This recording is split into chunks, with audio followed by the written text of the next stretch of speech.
जलियांवाला बाग हत्याकांड। जलियांवाला बाग हत्याकांड भारत के पंजाब प्रांत के अमृतसर में स्वर्ण मंदिर के निकट जलियांवाला बाग में 13 अप्रैल 1919 बैसाखी के दिन को हुआ था। जलियांवाला बाग में रोलेट एक्ट का विरोध करने के लिए एक सभा हो रही थी, जिसमें जनरल डायर नामक एक अंग्रेज ऑफिसर ने उस सभा में उपस्थित भीड़ पर गोलियां चलवा दी। हत्याकांड में मरने वालों की संख्या। इस हत्याकांड में 400 से अधिक व्यक्ति मारे गए और 2000 से अधिक व्यक्ति घायल हुए।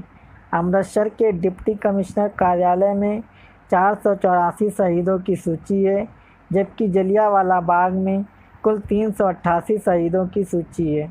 ब्रिटिश राज के अभिलेख इस घटना में 200 लोगों के घायल होने और 379 लोगों के शहीद होने की बात स्वीकार करते हैं। महत्वपूर्ण बातें। स्थान अमृतसर, पंजाब, भारत। तिथि 13 अप्रैल 1919। लक्ष्य प्रदर्शनकारियों पर हमले का प्रकार जलियांवाला बाग हत्याकांड।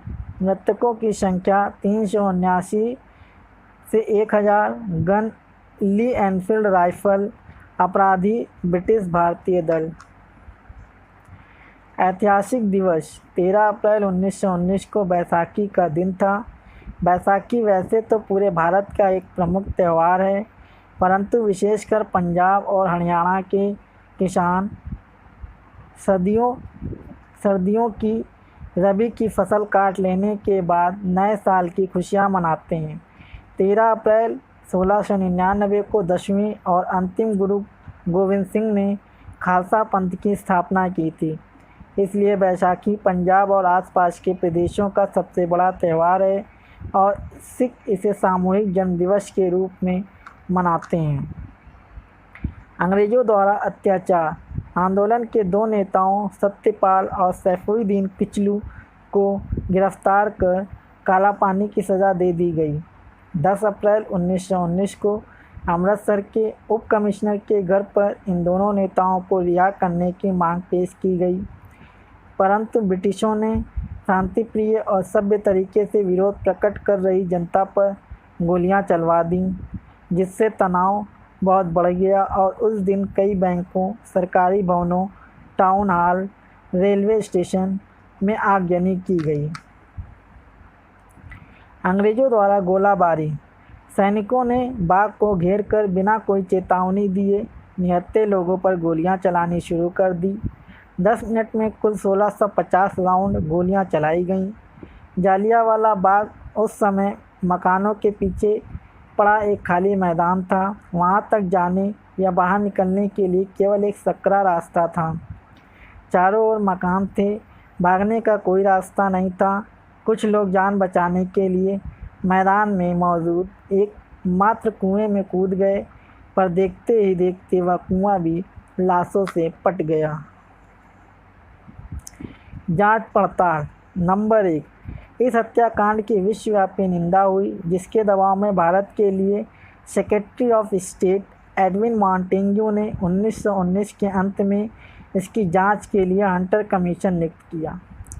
नंबर 2, कमीशन के सामने ब्रिगेडियर जनरल रेजिनाल्ड डायर ने स्वीकार किया कि वह गोली चलाकर लोगों को मार देने का निर्णय पहले से ही लेकर वहां गया था और वह उन लोगों पर चलाने के लिए 2 तोपें भी ले गया था, जो कि उस सकरे रास्ते से नहीं जा पाई थी।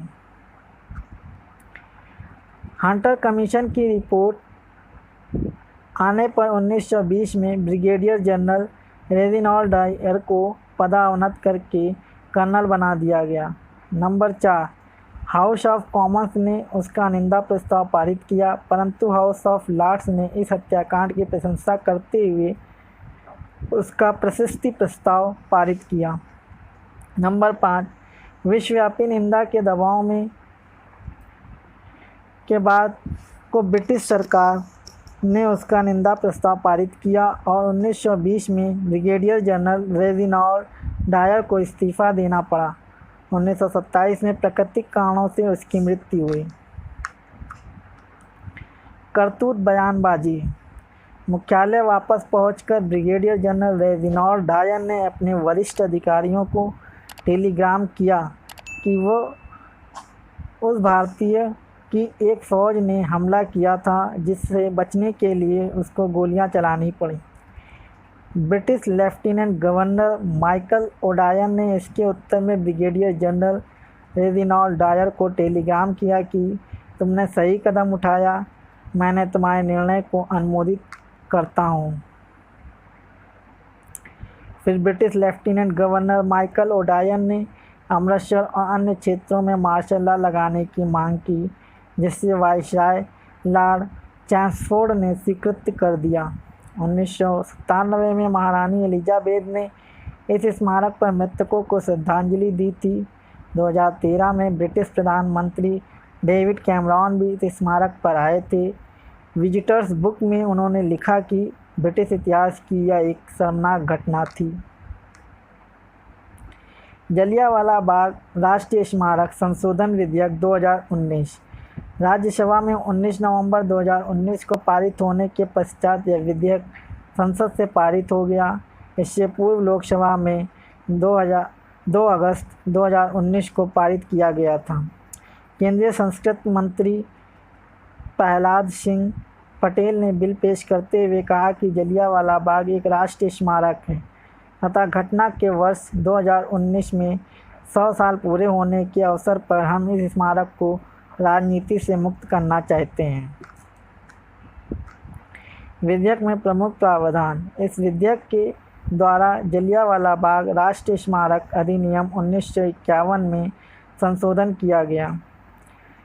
इस संशोधन बिल में जलियांवाला बाग राष्ट्रीय स्मारक अधिनियम में कांग्रेस के अध्यक्ष को स्थायी सदस्य के तौर पर हटाने का प्रावधान था। प्रधान है, विधेयक यह स्पष्ट करता है कि लोकसभा में विपक्ष का कोई नेता नहीं होता, केवल सबसे बड़े विपक्षी दल के नेता को ट्रस्टी बनाया जाएगा।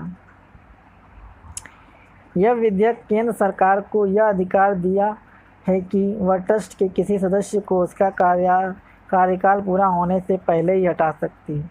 इस संशोधन के बाद भारतीय राष्ट्रीय कांग्रेस के अध्यक्ष का न्यास के पदेन सदस्य होने का हक समाप्त हो जाएगा। उसकी जगह पर लोकसभा में विपक्ष के नेता या सबसे बड़े दल के नेता को सदस्य बनाया जाएगा।